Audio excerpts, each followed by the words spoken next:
something in another language, we want to know what it is immediately, right? Suppose if you are all, alhamdulillah, businesswomen, you get a letter in a language which you don't understand, maybe Turkish or Chinese or whatever. You will think, maybe there's some order for me here. You want to know what it is. You try to contact somebody. Do you know this? Do you know Japanese? I've got a letter in Japanese, or I've got a letter in Chinese. Do you know this language? I want to know. Maybe there's an order for big business order for me. We are so concerned, running around to get to know what is the matter written in the letter. Are we so concerned about what Allah has sent to us in Arabic? Do we do that? Are we concerned? Allah is going to ask us, especially us, because we are an educated people here. We know so many languages, right? All of us, alhamdulillah, knows more than 2 languages, at least. At least, I'm saying.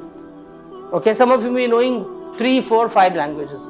At least you are here, you know English and Swahili. In addition, you will be knowing many other languages. Allah will ask us on the day of judgment, did you learn the language in which I sent you a message?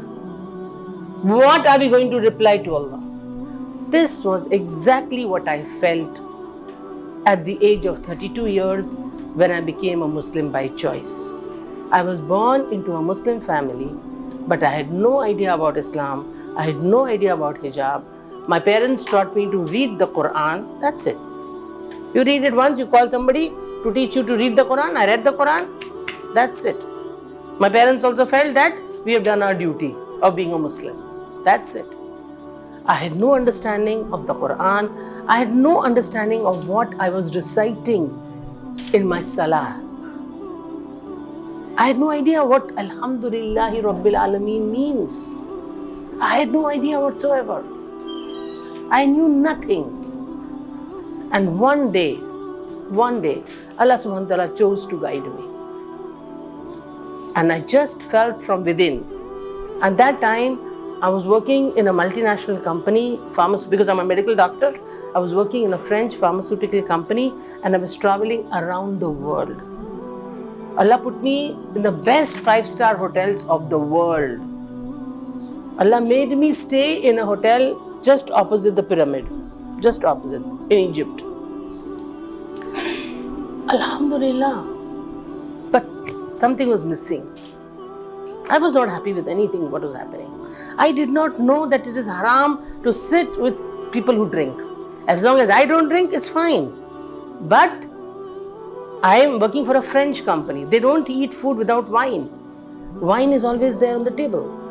I thought as long as I don't drink, it's fine. But I was sharing a table with people who were drinking. When I came to know that, at that day, I decided I want to give up everything. I want to start wearing the hijab. Because I knew that when I start wearing the hijab, the French people are going to kick me out. Before they kick me out, I kick them out. I gave my resignation. I don't want to work anymore in your company. I gave my resignation. Alhamdulillah. By that time, I had one child, one daughter. I was so busy traveling all over the world. There was hardly any time to look after that one daughter. So both husband and wife decided only one child. Now Allah guided me.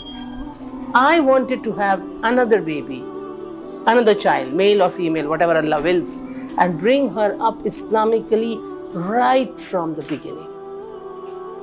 Right before I even conceived her. Because we know that when the child is in the womb of the mother, the tarbiyah starts there, in the womb of the mother. So Alhamdulillah, Sister Latifa is fortunate to be here. She's 8 months pregnant, mashallah, and her baby is listening to the words of Allah. She was there yesterday in a program, and again today she's here. Difficult for her to sit, but she wants her baby to learn about Qur'an. So the tarbiyah of the child starts when the baby is in the womb of the mother. So Alhamdulillah Rabbil Alameen, Allah subhanahu wa ta'ala blessed me with a daughter. And at that time, I am a mother, I am a medical doctor, I am a wife, and I'm not getting time. So I gave up my job. I now only want now to first learn about Islam, learn about the Qur'an. Alhamdulillah Rabbil Alameen, Allah subhanahu wa ta'ala heard my prayers, because I was so worried, if I die, what will I answer Allah subhanahu wa ta'ala? You read so many fat books about medical knowledge. My book was not so big. My book is small. Why didn't you understand my book? What will I answer? I would have no answer to that. And then Allah will ask me, how many languages you know, Shenaz? I know 7 languages. Why did you learn 7 languages? Well, I have many different reasons, but Allah will ask me, why out of those 7, why was Quranic Arabic not one of those languages? What am I supposed to answer? Nothing. My mouth will be closed. My tongue will be tied. I will not be able to say a word. And I was so scared Allah was going to throw me into Jahannam. But Alhamdulillah Rabbil Alameen, while listening to some talk of a scholar, I came to know that even if you are on the path, even if you are just trying to acquire knowledge, and if you die, inshallah, Allah will subhanahu wa ta'ala is so merciful that He will consider your case and He will inshallah not put you into Jahannam. Alhamdulillah Rabbil Alameen. That was such a solace for me, because I was so worried. I was so worried. Alhamdulillah. So when we are on the path towards Islam, inshallah, Allah subhanahu wa ta'ala will not punish us. So at the age of 32, I say I became a Muslim by choice. We are Muslims, most of us are Muslims by birth, but we are not Muslims by choice. We have to become, are you okay, sisters? This is what I felt. But Alhamdulillah, Allah subhanahu wa ta'ala through the scholar gave me a lot of peace, and then Allah arranged for me word for word translation classes, because I am a science person. We are either science person or maths people or literature people, language people. Some people are language people. They are very good at picking up grammar, like this they become. I call myself very poor in that.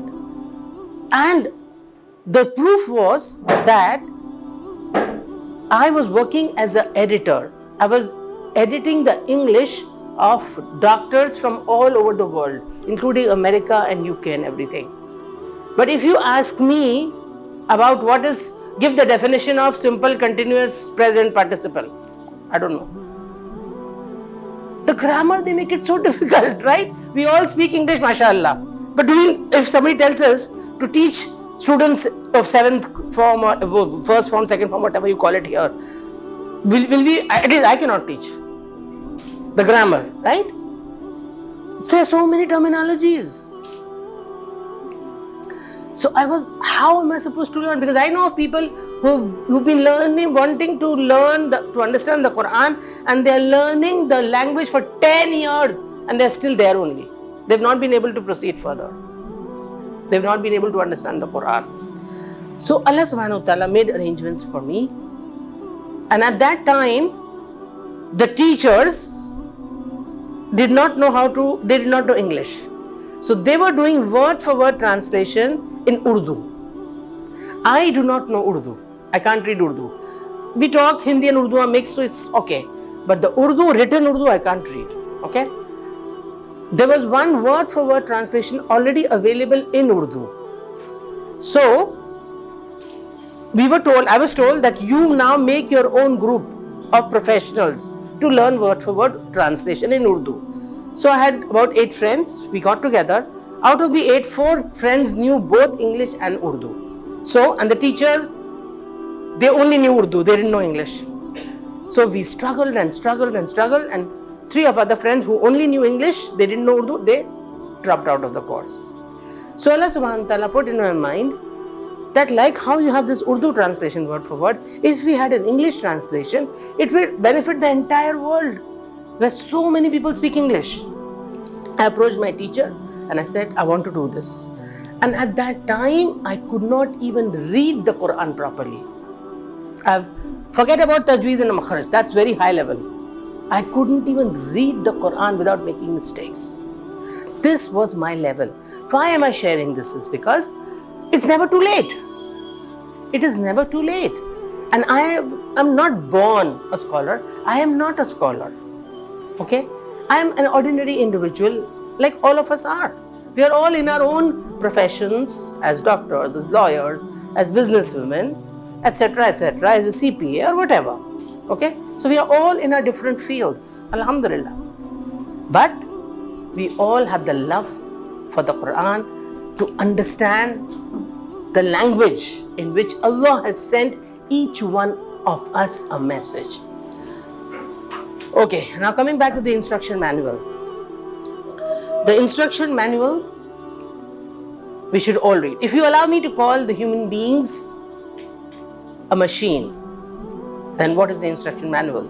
The name of the instruction manual is the Quran.